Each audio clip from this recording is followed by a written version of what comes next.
ఈయనేమంటుండు కేటీఆర్ పై పెట్టింది తుపేల్ కేసట. తుపేల్ ఎలా నేర్చుకున్నారు ఈ పదాలు? ఎవరు రాసిచ్చిండు?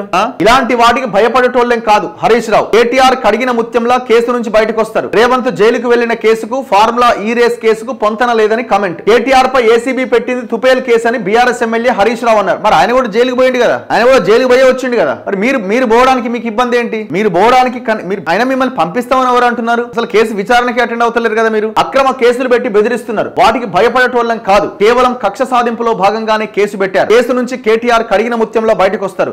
ఎలాంటి తప్పు చేయలేదన్న ధైర్యం ఉంది కాబట్టే విచారణకు వెళ్తామంటున్నామని తెలిపారు. ఎక్కడ వెళ్తున్నారు విచారణకి? ఎక్కడ వెళ్తున్నారు? మొన్న పోయిరా, నిన్న పోయిరా? ఏసీబీ ఆఫీస్ ముందు డ్రామా చేసిరు. ఈయన బయటికి అంటున్నాడు కానీ లోపల మాత్రం ఇటు పోతేనే అయిపోతుంది అన్న ఆలోచన ఈయనది. నేను ఏడబోతే ఈయనది పై చేయి సాధిస్తుడు అని అటువైపు నుంచి చెల్లెని కూతురిని ఆయన రంగంలోకి దింపుతారు. ఎవరు? తండ్రి కొడుకులు కలిసి. ఆమె రెడీ ఉన్నది. పోరా నాయన నువ్వు పోతే అయిపోతుంది, నేను వస్తాను ఈ ప్లేస్ లో, కానీ ఆమె రెడీగా ఉన్నది. ఫస్ట్ మీరు సెట్ కాండి.